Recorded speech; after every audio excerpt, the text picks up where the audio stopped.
So welcome to the Etihad Stadium for what is episode 2 of the new Ask Live series. After the Manchester City captain last time around, we're very, very honoured to be welcoming a World Cup winner, a double-double winner, a man who won 7 league titles in England and Italy and much more besides, including, as Vincent Kompany told us last week, 5 FA Cups.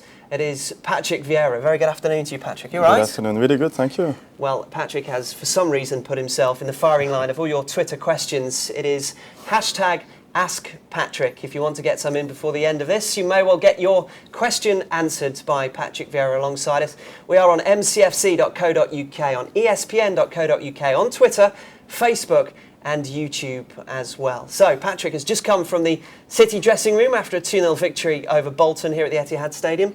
Everybody in fine spirits, Patrick? Really good spirit, really good. Everybody was really pleased, and I think it was the perfect game after 1 week where everybody went away with the international break.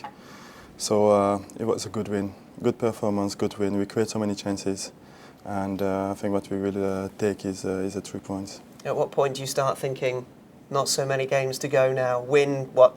Before this weekend, Roberto Mancini said 11. So is it win 10 now and City win the league? Yeah, it will be like 10 final, I will say, because we know that we are in a position where the club want to be at the end of the season. It's 10 games to go, 10 final, and I'm sure the way that the players are motivated and the players are so eager to be successful, I know that will be good for us. So then, your Twitter questions. We have as many as we can fit into the time allotted, and we'll start with Chris OAFC2 at Chris OAFC2, which is Christine Whitehead. You've tweeted into Patrick's Twitter account, which is at Official Vieira, and he's just getting to grips with that over the last few weeks. I know that you're trying with Twitter, aren't you, Patrick? Here we are. How hard at 5-3 is it not being a player? You must miss it, says Christine.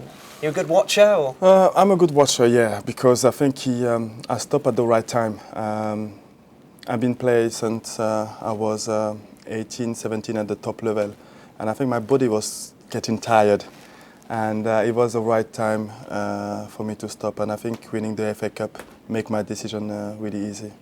It's interesting that you mentioned the FA Cup because, of course, it's important to you to win that. But how important was it to the club? It's the subject of our second question. It comes from Stu Pearson, which is at Stu, S-T-O-O Pearson.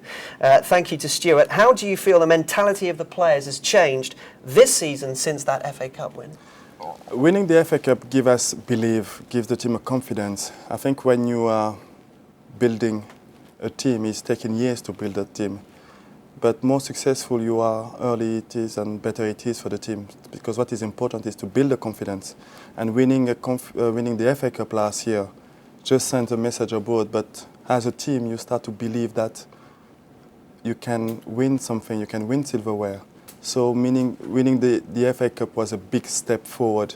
And now you can see that the team's playing with confidence, with belief. And I'm not surprised at all that we are in the top of the league. You've seen it happen before with club teams, but also international teams. David Silva said this week that when Spain won the European Championships in 2008, everything changed. And was it the same with France in 1998 as well? Yes, because you have the players, you've got the team, and what you really need is the confidence, the belief that you can achieve your target. So early you win, and more you will create this kind of commitment, this kind of momentum. And winning the FA Cup last year, that is the first step.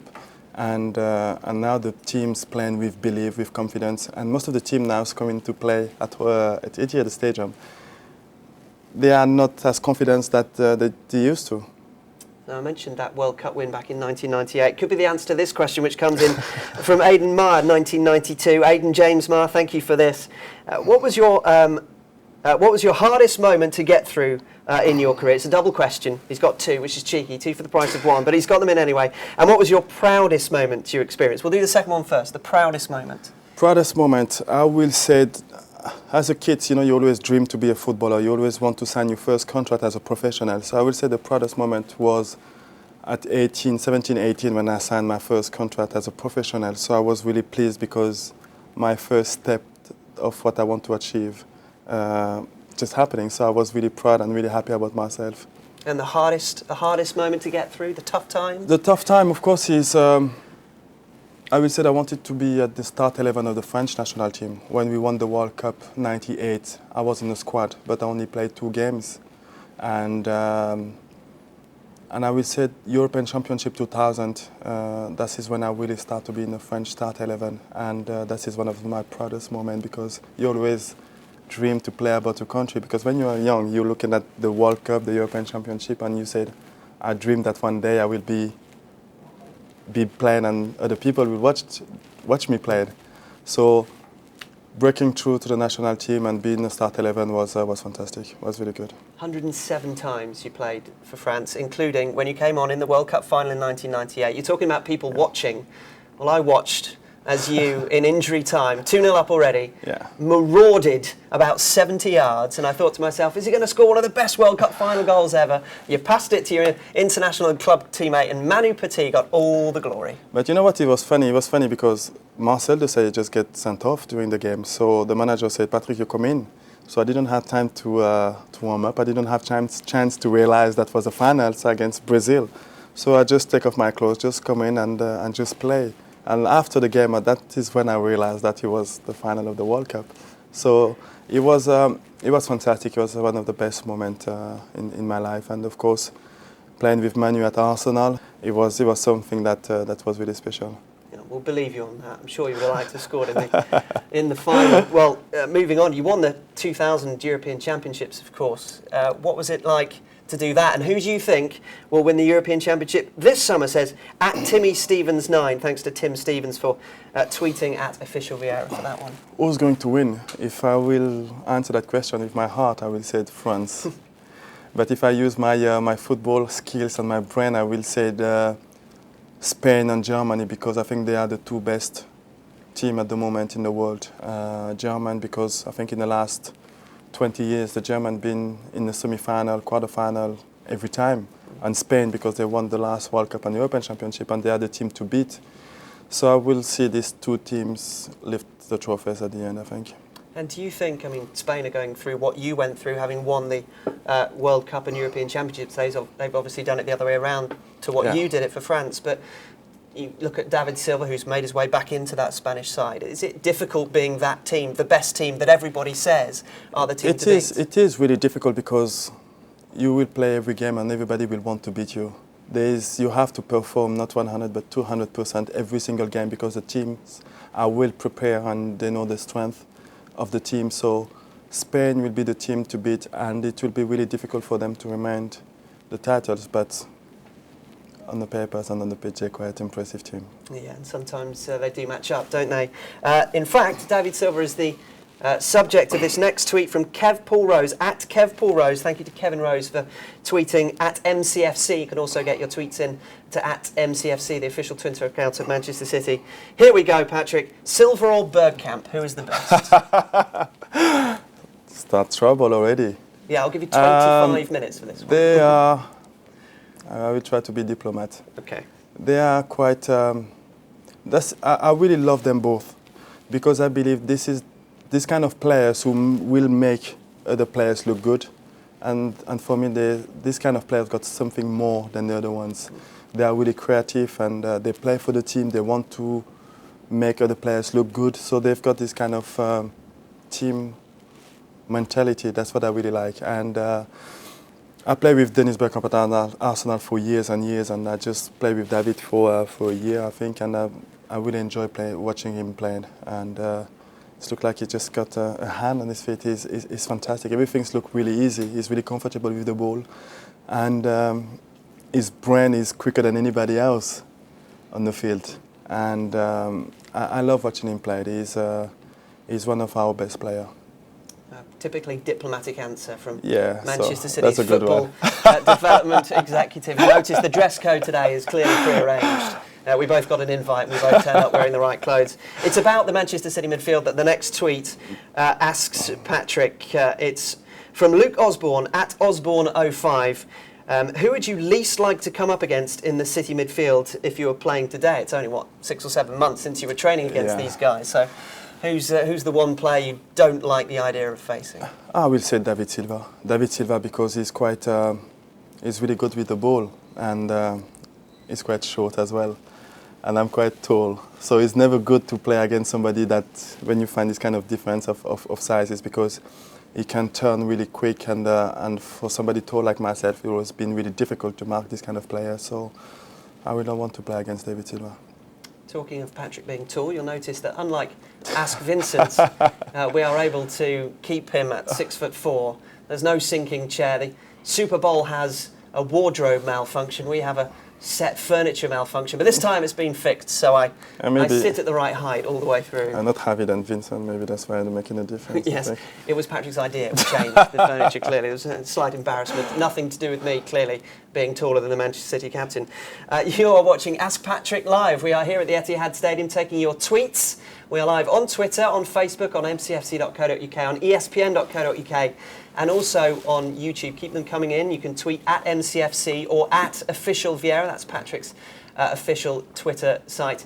And we'll try and fit some in before the end. It is Patrick Vieira, the football development executive at Manchester City. Just 7 or 8 months since he announced his retirement and swapped tracksuit for real suit. And in fact, BK Blues fan, at BK Blues fan, which is Alan Gorbanos. Thank you, Alan, for tweeting at Official Vieira. In the future, would you like to go into management? Keep the suit, but maybe wear a big fancy overcoat on top? Management, I don't know, but something is sure is that I will do my badges. I'm planning doing my badges because I think it's quite important, because we never know what's going to happen in the future. But coaches is really difficult, because I feel like coaches getting too much under pressure now, and coaches, they're supposed to have time to build a team, because it's taken really long to build a team, and now it looks like the result is really important, and there's too many pressure on the shoulder, and that is the only aspect of being a coach that I don't really like, is you don't have any more time to build a successful team, and that is the only problem I've got about that. What about Roberto Mancini and, to a certain extent, Arsene Wenger? You had the great fortune of working under those managers for an extended period of time, all your years at Arsenal, and then, of course, at Inter Milan before joining City. What are the strengths of those two managers? And given the fact that they did have time to build something, because they've got something that they appreciate too? Of course, because stability is really important. And when you're talking about stability, you're talking about the stabilities of the players, but stability on the coaching aspect of it as well. And Mancini at Inter had the time to build a really strong team, win 2-3 titles in a row. And here at Manchester City, he started last year and we did really well. And this year, not so many things changed. Some quality players come in and we improve the team. But the system and the way that the team is working is the same from last year, and I think it's really important. On Arsene, he went through being really successful. He went through a difficult period, but he's still at Arsenal. He's still doing a good job, and they may gonna bounce back again. So I believe that stability is one of the main things for success for a football club.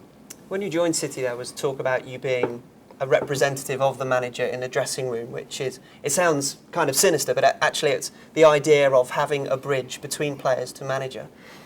Because it's harder for a manager to build up a personal relationship with each and every one of his players. One of the players that Roberto Mancini does have a personal relationship with is Mario Balotelli, and that's seen as a reason why Mario is here, because he's able to use that relationship with Roberto Mancini to make the very best of himself after some difficult few years on and off the pitch. How important is that relationship, do you feel, knowing the manager as you do? It's really important, because as a player you always want the manager to back you up all the time. You want the manager to believe on you, to trust you, and if the manager decides to bring Mario here, it's because he's the player and he can score goals, he can make the team win games, and I think this is the main reason. And of course, having this kind of relationship, it's really important, because the manager and the players, that kind of relationship in the long term will help you to fight for the manager, to play for the manager, and to win trophies for yourself, for the team, and for the manager as well.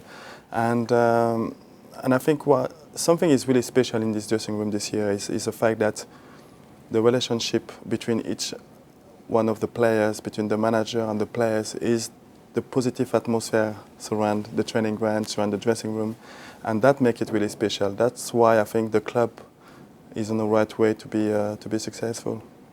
So that's current players at Manchester City, and of course many young Manchester City fans laud and celebrate Mario. His style is enigmatic ways, just as much as many would have done players in the past. I think that's the connection that the club has with its players and its fans that will endure. But let's go back to your youth, Patrick, and thanks to BJ007, Brian Jordan has tweeted this in. Who was your favourite player when you were young? Growing up in France, my favorite players, if you remember, was we used to call them the Carré Magique. Carré Magique was with Alain Giresse, Luis Fernandez, Jean Tigana, and Michel Platini. Now, my French isn't brilliant, but that's Magic Square, isn't it? Magic Square, not too bad. Yeah. Thanks, you see, the French is not that bad. Yeah, he told me that. And that was the 4 biggest French players. And growing up, I used to really love Luis Fernandez because I was playing the same position than him. And he was inspired to me, and it was really good because he made me play my first game in the professional level in Cannes. And we always had this kind of close relationship. So Luis Fernandez was really the man that I followed when I was young. You're a proud Frenchman, obviously. Yes. And I think you moved there when you were about 8, is that right? Yes. So you would have seen those wonderful French players as they, I suppose, blazed a trail for you and your colleagues to follow. How proud were you to be able to do that for your country when you won the World Cup and the European Championships? I don't really understand what you mean.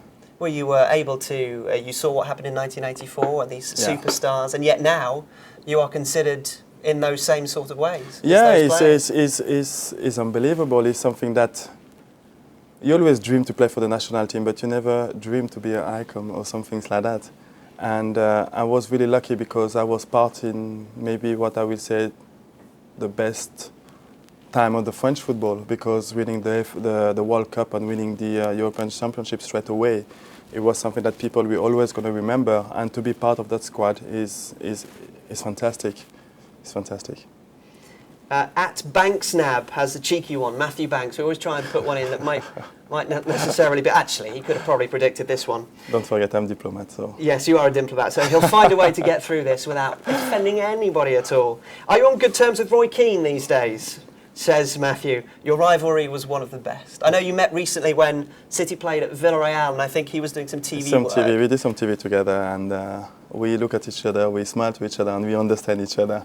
But he's somebody that I have a huge respect, and always enjoyed playing against him. And the fact is because he was one of the best in that position, so I was quite challenging, and I always wanted to play against the best. And every single games I really enjoyed, I played against him.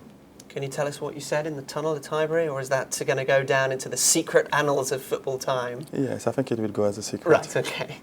Until the autobiography, he'll find a way of getting it out there. I'm sure Roy Keane would say the same as well. One of the most enduring images of Premier League football in the 90s, of course. We have one more for you, Patrick, and thanks to Matt Morton at MattMojo1. And it's one of those questions you might ask somebody who might be having an interview for a job. So we'll ask Patrick. I don't know if it'll necessarily turn into a job interview. He's doing well enough. It is, hi Patrick, after having one of the most successful playing careers in recent times, where do you see yourself in 5 years' time? In 5 years' time? I don't know. I really don't know. I see in myself, I want to learn how things work outside the game, because I just stopped like 6-7 months ago, and when I used to play, you always concentrate on what's going on the pitch. And now that I've got this fantastic opportunity at this football club to learn outside of the field, I go into every department and spend time with them, be part of some of the projects in the football club, and follow Brian as a sportive director to learn from him.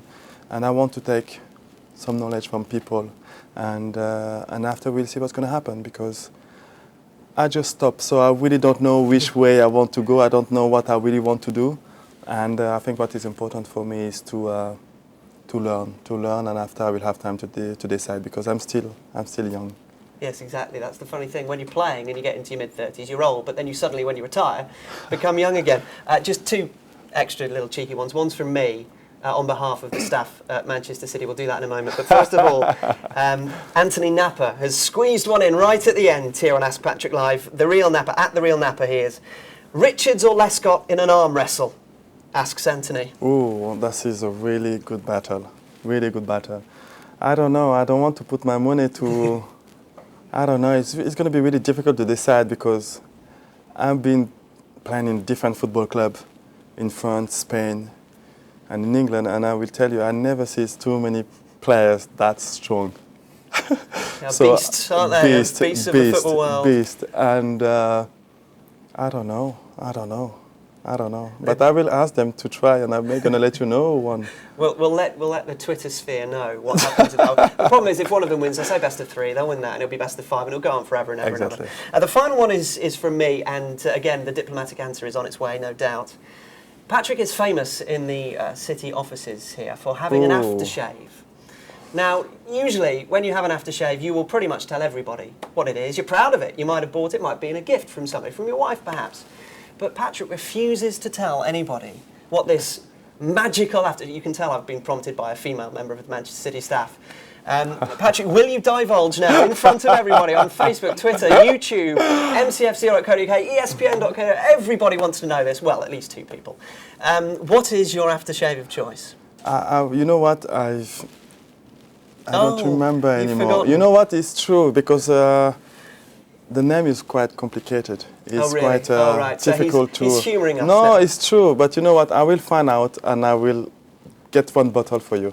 Oh, really? I will get 1 bottle for you. So I'll come in being appalling at football, not being as good looking, having a worse job, but at least I'll smell the same as Patrick Vieira. It's been a true honour to have this chance to speak to you. Thank you for all your questions on Twitter. No doubt we'll return to the Etihad Stadium and do more of these. It's been excellent. I've no doubt that you've enjoyed hearing so candidly from Patrick Vieira, but it's time for us to say thank you and goodbye, and thank you, Thank you. Patrick It's Vieira. been a pleasure. Thank you very much. Thank you.